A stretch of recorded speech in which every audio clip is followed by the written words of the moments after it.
Hello बच्चों, class 12th की physics में इस समय हम सब लोग chapter number 14 semiconductor and diode के बारे में पढ़ रहे हैं।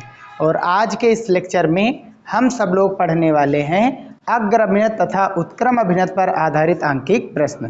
तो एक परिपथ, हमें ये सभी परिपथ दिए गए हैं, इन पर हमको बताना है कि कौन कौन से परिपथ पर जो डायोड है वो अग्र अभिनत पर है और या फिर उत्क्रम अभिनत पर। तो आप सभी बच्चों का हमारे अपने प्यारे से यूट्यूब चैनल पर स्वागत है।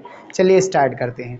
तो सबसे पहले ये जानने के लिए हम ये जानेंगे कि जो डायोड का परिपथ होता है वो कैसे होता है। तो डायोड पीएन संधि डायोड ये ऐसे बनता है। ये वाला सिरा एन होता है और ये वाला सिरा होता है पी।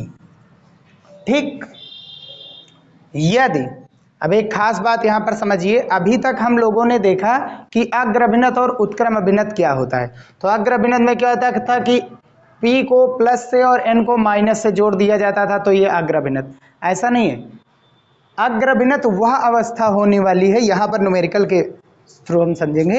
अग्र अभिनत वह अवस्था होने वाली है जब P का जो सिरा P है वो उच्च विभव पर और N जो है वो निम्न विभव पर हो। तो P उच्च विभव पर हो और N निम्न विभव पर हो, तो ये हमेशा अग्र अभिनत कहलाता है, यानी फॉरवर्ड बायस। ठीक भैया। तो आप कभी भी अगर P उच्च विभव पर और N निम्न विभव पर होगा तो वो हमेशा अग्र अभिनत होगा। यदि इसका उल्टा P निम्न विभव पर और N अब की बार उच्च विभव पर हो तो ये कहलाएगा हमारा पश्चाभिनत या उत्क्रम अभिनत।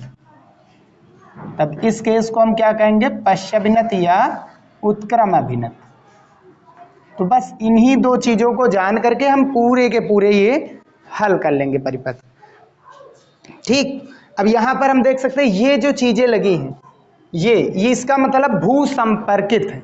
और अगर ये भू संपर्कित हैं, इनका संबंध पृथ्वी से है, तो पृथ्वी का विभव हमेशा क्या होता है, शून्य। पृथ्वी का विभव हमेशा क्या होता है, शून्य। ठीक, तो ये वाला टर्मिनल क्या हो जाएगा, शून्य विभव पर आ जाएगा। तो ये टर्मिनल किस विभव पर आ जाएगा भैया, शून्य विभव पर आ जाएगा। तो अब हम यहाँ पर देख सकते हैं ये वाला हमारा कौन सा सिरा है, P है, ये वाला N है। P वाले का विभव 0 है और N वाले का विभव 5 है। तो इसमें ज्यादा कौन है, N वाला। P वाला क्या है, कम है। तो इसलिए अगर N उच्च विभव पर हो और P निम्न विभव पर हो तो ये कौन अवस्था आती है, हमेशा उत्क्रम अभिनत की अवस्था आती है। तो ये किस अभिनत पर है, पहला वाला उत्क्रम अभिनत पर है। दूसरे वाले में हम भैया देखेंगे तो ये होता है हमारा N क्षेत्र या N सिरा और ये होता है P सिरा। तो यहाँ पर देख सकते हैं P वाला जो है -10 वोल्ट है और N वाला कितना है, 0 वोल्ट है। तो N वाले का विभव जो है 0 वोल्ट है और P वाले का विभव है -10 वोल्ट। तो यहाँ पर देख सकते हैं कि 0 बड़ा होता है कि -10, तो 0 बड़ा होता है।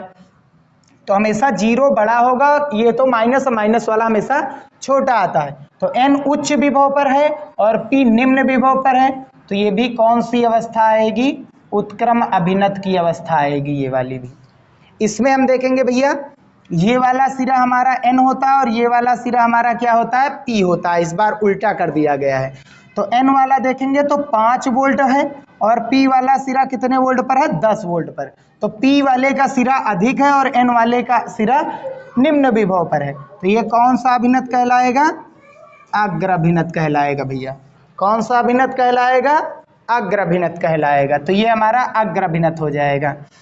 D नंबर में देखेंगे तो ये N क्षेत्र है, P क्षेत्र है। P क्षेत्र -5 वोल्ट पर है, N क्षेत्र -12 वोल्ट पर है।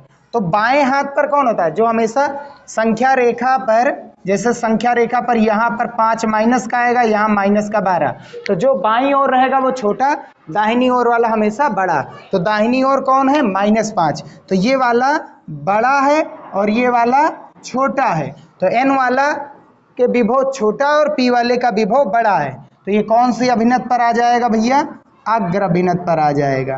तो ये किस अभिनत पर आ जाएगा भैया, ये अग्र अभिनत पर आ जाएगा। ठीक है, अब आगे बढ़ते हैं। तो तो अगला देखते हैं क्वेश्चन, इसमें क्या कह रहा है। इस वाले में ये वाला हमारा एन क्षेत्र और ये वाला पी क्षेत्र है। तो पी क्षेत्र का विभव कितना है 0, एन क्षेत्र का कितना है -10। तो हम यहाँ पर देख सकते हैं ज़्यादा कौन है 0 की माइनस वाला, एक कर्जदार है और कर्जदार एक नहीं है। तो ये निम्न विभव है माइनस वाला और ये उच्च विभव है। तो संख्या रेखा पर 0 दाहिनी ओर होता है, -10 बाईं ओर। तो ये छोटा ये बड़ा, तो पी वाला बड़ा है, पी वाला बड़े विभव पर है, एन वाला छोटे विभव पर है। तो इसलिए ये कौन से अभिनत पर होगा, अग्र अभिनत पर ये भी हो जाएगा। ये वाला क्वेश्चन देखते हैं।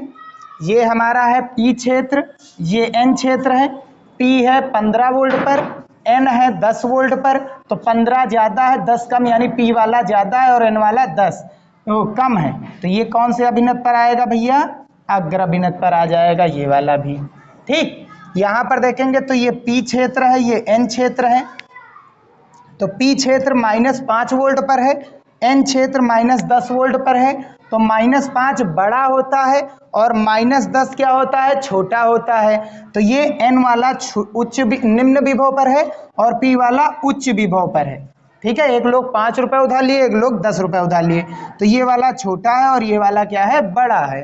ठीक, तो हम कह सकते हैं कि ये कौन से अभिनत पर होगा, अग्र अभिनत पर। क्यों, क्योंकि पी वाले का विभव ज़्यादा है। 5 जो है -5 दाहिने हाथ पर आता, -10 बाएं हाथ पर। बाएं हाथ वाला हमेशा छोटा होता, दाहिने हाथ वाला बड़ा। यहाँ पर देखेंगे तो ये एन है हमारा, ये पी है। पी का विभव कितना है -10 वोल्ट, एन का विभव कितना है 0। 0 बड़ा होता है और माइनस वाला छोटा होता है। तो एन बड़े उच्च विभव पर है और पी निम्न विभव पर है। तो ये हमारा कौन सा अभिनत कहलाता है भैया, हमेशा उत्क्रम अभिनत कहलाता है। और ये मोस्ट इम्पॉर्टेंट क्वेश्चन है, पूछा भी गया था। ठीक है, इसमें देखेंगे तो ये एन क्षेत्र है, ये पी क्षेत्र है। पी वाले का विभव है 10 वोल्ट, एन वाले का विभव है -5 वोल्ट। तो ये वाला छोटे निम्न विभव पर है, ये उच्च विभव पर है। तो हम यहाँ पर देख सकते हैं ये कौन सी अवस्था आ जाएगी, पी उच्च विभव पर और एन निम्न विभव पर है। तो ये अग्र अभिनत की अवस्था आ जाती है। तो ये थे हमारे अग्र अभिनत और उत्क्रम अभिनत। आगे हम देखते हैं, ये वाला क्वेश्चन हमारा दिया गया है कि दिए गए परिपथ में हमको नेट धारा निकालनी है और साथ ही साथ डायोड जो हमारा डी दिया गया है, इस पर कितना वोल्टेज आरोपित हो रहा है, इसका विभवांतर कितना है, ये निकालना है। तो चलिए हम शुरुआत करते हैं।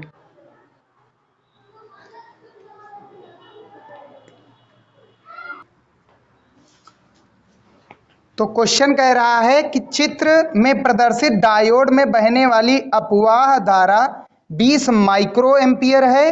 परिपथ में नेट धारा तथा डायोड के सिरों पर विभवांतर ज्ञात कीजिए। तो ये हमारा चित्र है, इसका विभवांतर दिया गया, 5 वोल्ट की बैटरी लगी है, सेल लगा है, 100 ओम का प्रतिरोध है, यहाँ एक डायोड डी लगा है। हम देख सकते हैं डायोड डी का ये पी क्षेत्र है और ये एन क्षेत्र है। पी जो है बैटरी के माइनस टर्मिनल से जुड़ा है, एन जो है बैटरी के प्लस टर्मिनल से जुड़ा है, यानी एन वाला उच्च विभव पर है और पी वाला निम्न विभव पर है।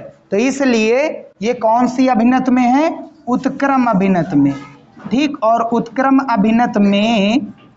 अभिनत में धारा जो है बहुत छोटी मिलती है। अभिनत, उत्क्रम अभिनत में बहुत छोटी धारा मिलती है, धारा माइक्रो में मापी जाती है और अग्र अभिनत में धारा मिली एम्पियर में आती है। तो इसलिए परिपथ में जो धारा प्रवाहित हो रही है वही हमारी क्या कहलाएगी, नेट धारा, क्योंकि जो डायोड में जा रही धारा वही हमारी नेट धारा है।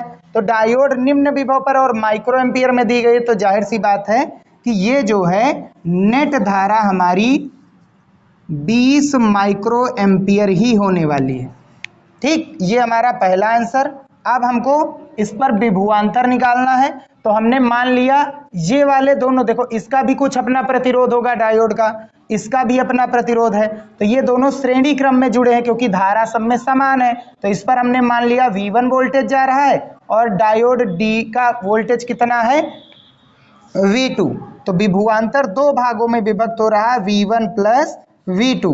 ठीक, तो V1 कितना हमारे पास है, 5 है, बराबर में V हमारे पास 5 है नेट, और V1 कितना है, V1 बराबर करंट I और इंटू प्रतिरोध R, ये फार्मूला पढ़े हैं। तो V बराबर I into R plus V2 वाले का हमने कितना मान लिया है, विभवांतर कितना है, D ही है, और डायोड है तो डायोड का विभवांतर D ही मान करके हम चलेंगे। ठीक है, इसका विभवांतर D मान करके चलेंगे। तो इसको इधर लाएंगे तो हमको D का मान कितना मिलने वाला है, 5 माइनस का I कितना हमारे पास है 20, और माइक्रो का मतलब होता है 10 की घात माइनस 6, और इंटू R कितना हमारे पास भैया 100 का मतलब होता है 10 की घात 2, या चलिए 100 ही लिखे दे रहे हैं। तो यहाँ पर गुणा कराएंगे तो दो यहाँ 1 0 2 0 3 0, 3 0 प्लस के 6 0 माइनस के, तो कितना बचेगा, माइनस के 3 0, कितने जीरो बचेंगे, माइनस के 3 0। अब माइनस 3 0 का मतलब क्या हुआ, 0.3 अंक आगे, तो 1 अंक 2 अंक 3 अंक आगे दशमलव लग गया। अब यहाँ पर 5 है, घटाएंगे अगर हम इसे तो यहाँ पर देख सकते हैं, घटाएंगे तो 5 में से हमको घटाना है 0.002, तो दशमलव के बाद हम 3 0 जोड़ देंगे, माइनस लगाएंगे, घटाएंगे, 10 में से 2 गया 8, यहाँ 9 बचेगा, यहाँ 9 बचेगा, और यहाँ पर 4 बचेगा। तो डायोड पर कितना विभवांतर होने वाला है, डायोड पर विभवांतर 4.998 वोल्ट का विभवांतर आरोपित होगा, और यही इसका क्या बन जाएगा, फाइनल आंसर। ठीक भैया, ये था इसका आंसर। और ये थे सेमीकंडक्टर एंड डायोड में जो हमारे अग्र अभिनत और उत्क्रम अभिनत के आंकिक प्रश्न हैं, उनके कुछ क्वेश्चन करवाए हैं। जब चैप्टर समाप्त होगा तो और भी क्वेश्चंस करवाएंगे। अब नेक्स्ट वीडियो में हम VI वक्र देखेंगे। बस यही वीडियो समाप्त करते हैं।